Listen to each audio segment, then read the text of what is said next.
бы прошлым хотелось мне стать, повернуть бы столетия вспять, быт аланский душою объять, мне б завесу времен перейти, вглубь веков под сознанием уйти. В прошлых жизнях, быть может, и мне приходилось жить в скифской земле. Курганы, склепы, их, как дух столетий, как память жившим время сберегло. Здесь наша тайна, прошлое и предки, святое время в них погребено. Эти поэтические строки, наверное, созвучны мечте каждого осетина суметь приподнять полог тайны, покрывающей великую историю его древнего народа. Однако время обладает неумолимым свойством безжалостно уничтожать следы жизни, к тому же покрывая, как известно, все в мире пылью забвения. И этому способствуют не только годы, климат и войны, но и приходящие на смену друг другу поколения и народы. И таким образом, лишь частично, и то вдали от цивилизации в горах, сохраняются немые свидетельства ушедших веков в виде чудом уцелевших круговерти бесчисленных испытаний каменных сооружений. Для всех же остальных составляющих жизни человеческого общества в прошлом, безусловно, не остается абсолютно никаких шансов сохраниться под солнцем, то есть на поверхности Земли. И лишь археология дает возможность получить достоверную информацию о том, как жили наши предки, во что верили, какого уровня культуры и искусства достигли, как выглядели, воевали и одевались. Открывая окно в прошлое, археологи позволяют и всем нам увидеть воочию реальные предметы, изделия, когда-то созданные древними мастерами, которые они извлекают на свет спустя века и тысячелетия. Трудно сказать, сколько еще загадок и тайн хранит наша древняя земля, потому что даже при том незначительном ее исследовании, которое было возможно в советский период и последние годы, абсолютно все археологические памятники, на которых когда-либо велись работы, неизменно давали хорошие результаты.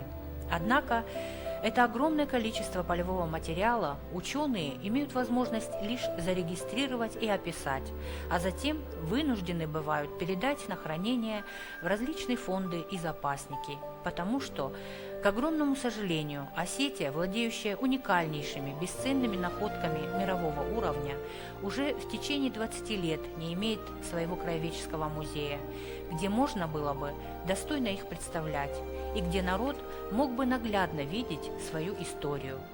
Между тем, археологические раскопки ведутся сегодня в десятки мест на территории Осетии, и благодаря им достоверно установлено, что эта земля была обитаема с самых древнейших времен.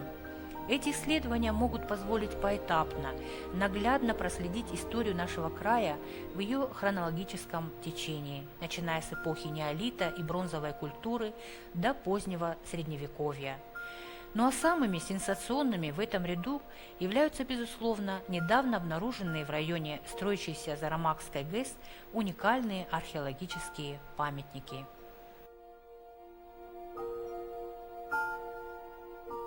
Если бы, допустим, не было строительства ГЭС, и если бы вот московские заказчики все-таки не оплатили спасательно-охранные раскопки в зоне затопления Зарамакской ГЭС, то и не было бы вот этих великолепных материалов. То есть, возможно, они были бы найдены силами республики в ходе разведок, археологических разведок. Но вот если в сравнительном плане, допустим, говорить, то для того, чтобы выкопать такой обширный могильник, вот на котором мы работали в этом году, как Адайдонский могильник, это несколько тысяч квадратных метров, с очень сложными погребальными сооружениями, массивными гробницами в несколько ярусов и так далее. Так вот, республике с ее вот бюджетом, отпущенным на науку, на археологию, для этого потребовалось бы около 120 лет. Понимаете? А мы выкопали практически около половины могильника за несколько месяцев, так как имели возможность набрать большое количество рабочих, до 70 человек и даже более доходило, привлечь большое количество специалистов и достаточно быстрыми темпами провести вот эти обширные работы. Поскольку о существовании в Туальском ущелье памятника эпохи Бронзового века не было известно вплоть до 2006 года, это позволило ему уцелеть в течение 3500 лет. И его не постигла участь других могильников, разграбленных еще в древности и осевших в залах и коллекциях Вены, Берлина, Будапешта и Америки. Сегодня к этому археологическому комплексу приковано внимание ученых всего мира. В уникальном Адайдунском могильнике последовательно отражены 4 слоя жизни населения этой местности в эпоху ранней, средней и поздней бронзы в общей сложности более чем за целое тысячелетие.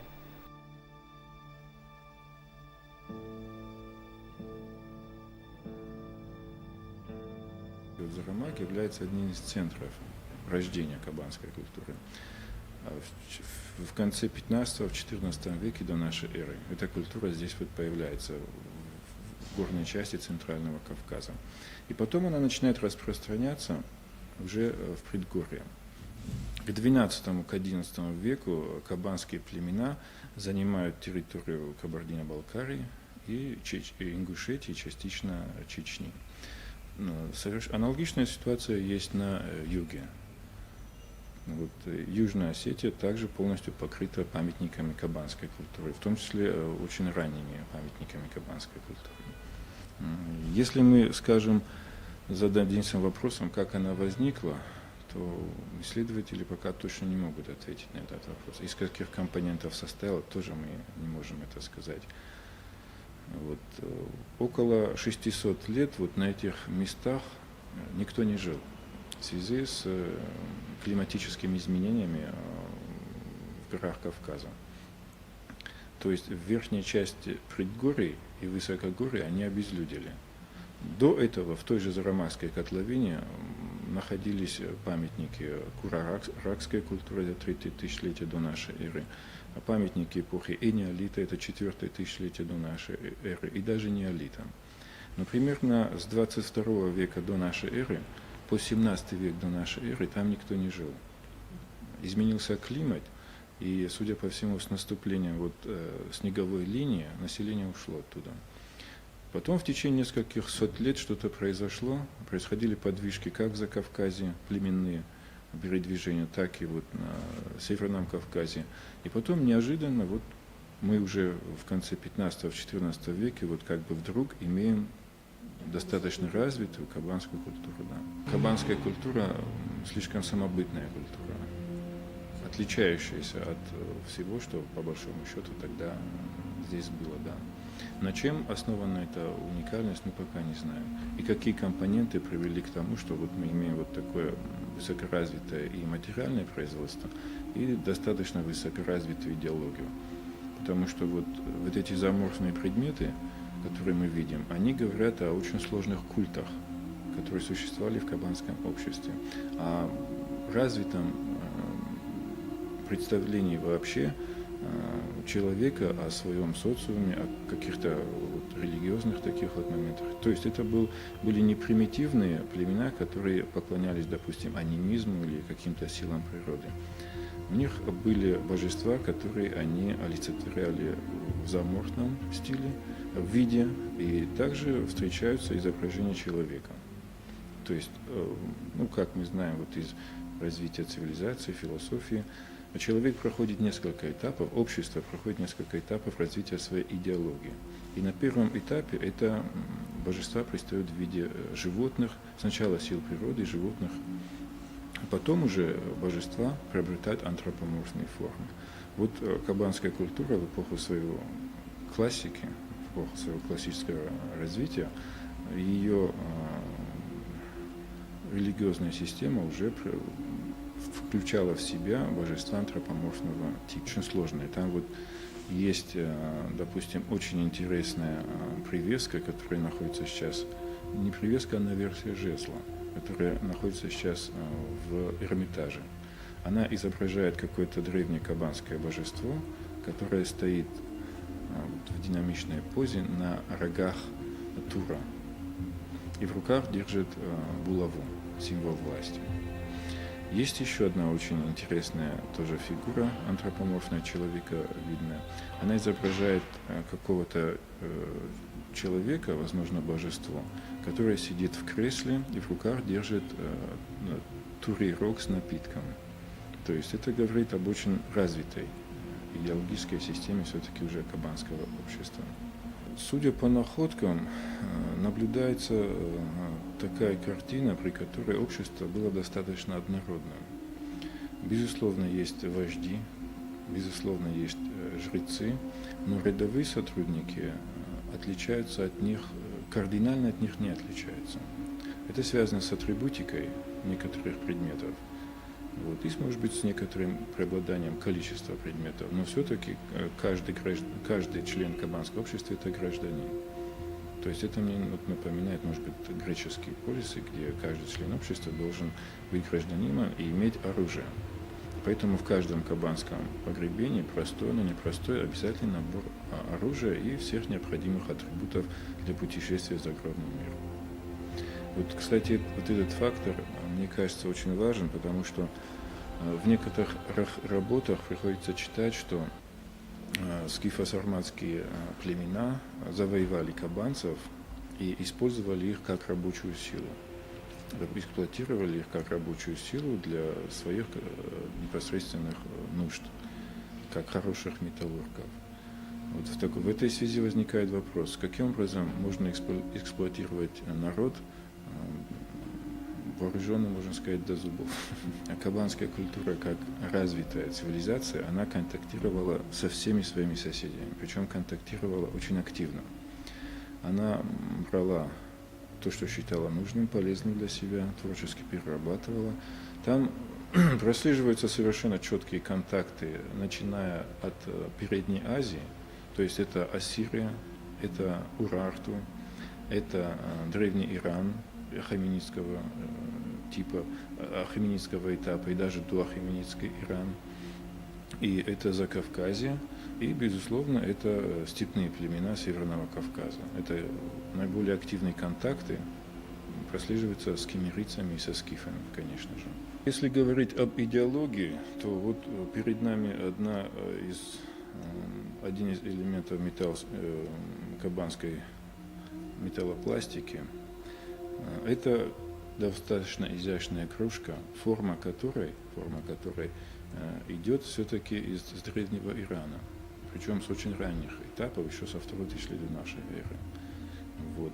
Кабанцы стали делать ее в бронзе и снабдили ее зооморфной ручкой. Вот здесь вот видно, что это собаковидное существо с треугольным птичьим хвостом. Это не случайно, так как вот это вот зооморфное существо мифологическое, оно должно, кроме того, что оно участвовало, допустим, в разных видах, она присутствует в кабанской идеологии, в виде привесок, в виде каких-то наверший и так далее. Это, я не знаю, как называли это существо кабанцы. Это мифологическое существо, которое древние иранцы называли Сенмург и Симург. Вот. Как его называли кабанцы, я не знаю, потому что язык их нам неизвестен. Но удалось выяснить, что это совершенная копия именно тех вот представлений, древнеиранских представлений о Сенмурге, о священной крылатой собаке, которая является оберегом и посредником между небом и землей и защищает человека от всех напастей. Допустим, именно здесь, поэтому они ее и поставили на кружку, чтобы он должен следить за тем, чтобы в этом сосуде было только благодатное питье. Во-первых, благодатное, во-вторых, угодное богам, если будут, допустим, делаться возлияния. Здесь вот мы видим ту же собаку, но уже крылатую собаку, опять с треугольными хвостами. Есть привески, на которых вот этот вот Симург, условно будем вот так называть, или кабанская крылатая собака, она снабжена реальными крыльями. Вот здесь он выполнен в виде женских привесок. Соответственно, женщина, как более нуждающаяся в защите, она помещала на свой костюм именно вот такие привески, чтобы чувствовать себя более защищенным. Значит, они встречаются только в женских молитвах? Вот именно такого типа привески в женских захоронениях. Причем вот у нас здесь, на территории Осетии, наверное, около 40 уже таких вот птицевидных привесок, найдено в женских комплексах. Еще один из атрибутов женского костюма – это налокотник, который одевался на руку, вот на эту часть, допустим, на среднюю часть локтевого сустава, а уже непосредственно на запястье одевался браслет. То есть, можно себе представить, что это было достаточно, скажем так, красиво выглядело, да. Вкусы были достаточно развиты, поэтому есть и накосники, есть и перстни, и кольца, и привески всевозможных типов, и разные животные в виде этих вот привесок изображены. И бусы в большом количестве. И не просто бусы, а, скажем, есть стеклянный бисер разного цвета. И этим бисером на одежду нашивались узоры. Причем узоры были настолько многочисленные, что часто бывает трудно зачищать такие погребения, так как они сплошь покрыты вот такими вот элементами бисера. Вот если металл местный, то по поводу бисера считается, что это все-таки египетский импорт. То есть в те времена у них были контакты? Центральный вариант кабанской культуры располагался на главных перевальных дорогах через Центральный Кавказ, военно-грузинская, военно-остинская дорога. Причем, если учитывать, что Черноморское побережье, Черноморская дорога тогда была достаточно труднопроходимой, то здесь как раз-таки через территорию Осетии проходили международные, можно сказать, караванные пути. Соответственно, методом челночной торговли они получали любые товары, которые имели, которые желали иметь. Для примера, бронза для кабанской металлопластики поставлялась с Британских островов.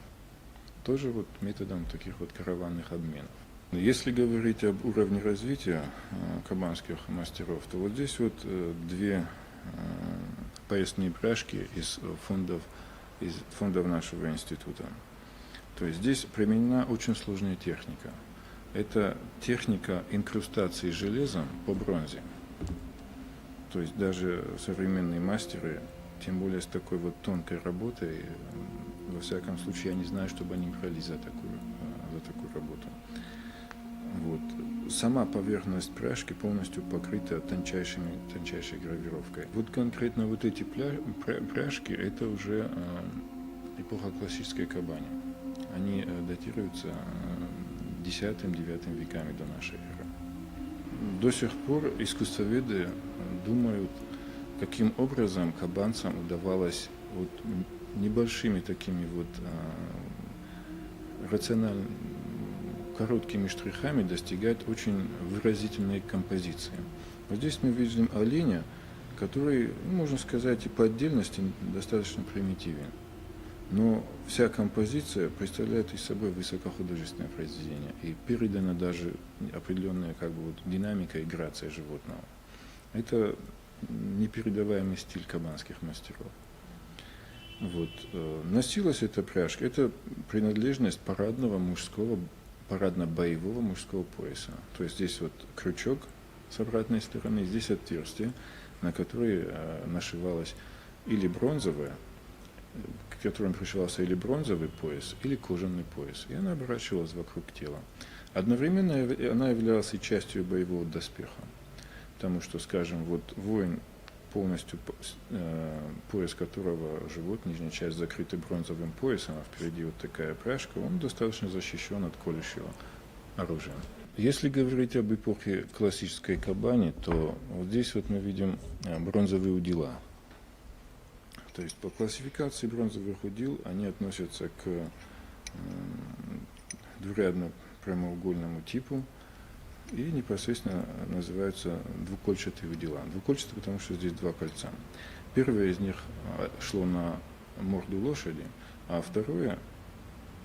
первое из них одновременно шло на морду лошади и одновременно на псалии, которые сюда же пристегивались.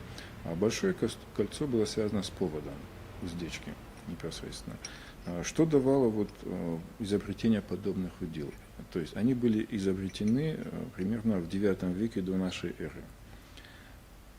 и стали фактически революцией в плане управления лошадью. Здесь вот видно ребристая поверхность, двурядный прямоугольный орнамент. То есть он не случайен. Это жесткая узда. Лошадь, запряженная вот такими уделами, верховая лошадь, она полностью послушна руке всадника, что давало возможность кабанским всадникам совершать одновременные маневры. То есть по сигналу военачальника группа всадников могла неожиданно повернуть, неожиданно остановиться и так далее. Ну а так как лошадь тогда была достаточно еще не до конца, не такая послушная, как сейчас, все-таки эпоха была древняя, то чтобы сделать ее послушной, нужна была жесткая узда. Боевые столкновения тогда происходили часто каким образом? То есть вот орда летит, и часто всадник даже не мог остановить свою лошадь. Остановить в том месте, где он хочет, допустим. Тем более развернуть ее вправо или влево. А здесь же, уже снабженный, допустим, вот таким усовершенствованным комплектом узды, кабанские всадники, конечно же, имели большое преимущество над противником. Пик развития кавказской цивилизации в эпоху поздней бронзы, раннего железа достигла только кабанская культура. То есть это развитая инфраструктура, это масштабное террасное земледелие, причем грамотное террасное земледелие, когда террасы специально строились из массивных блоков, из камня, причем там продумывалась дренажная система. То есть земля насыпалась, и продумывалось, сколько дождя достаточно, допустим, на этом склоне. Если он был слишком увлажнен, то в этих стенах оставлялись просветы, чтобы лишняя вода, проходя сквозь земляную террасу, она вытекала и не разрушала ее. Вот, соответственно, это террасное земледелие давало достаточно большой зерновой продукт. По тем временам это проса, ячмень, вероятно, в основном вот такие вот культуры. И, возможно, какие-то огородные культуры. Система поселений также была тщательно продумана. Отгонное скотоводство. Скотину, например, вот, по нашим вот данным, не выгоняли близко от места, где расположено непосредственно само поселение, где жили сами люди, для того, чтобы не вытаптывалась трава и чтобы не происходило вот этих эффекта эрозии. Материалы этого могильника, который до сих пор еще даже не раскопан, они уже опубликованы в 5 статьях и в одной монографии. Я уже не говорю о газетных публикациях. Это говорит о большом интересе специалистов к нему, конечно.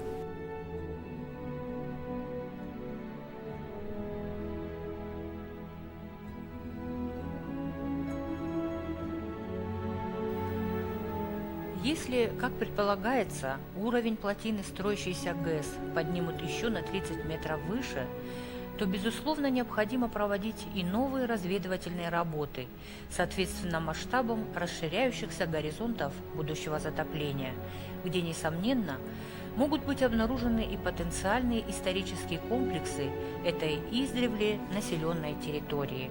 Называется эта земля Центральной Осетией.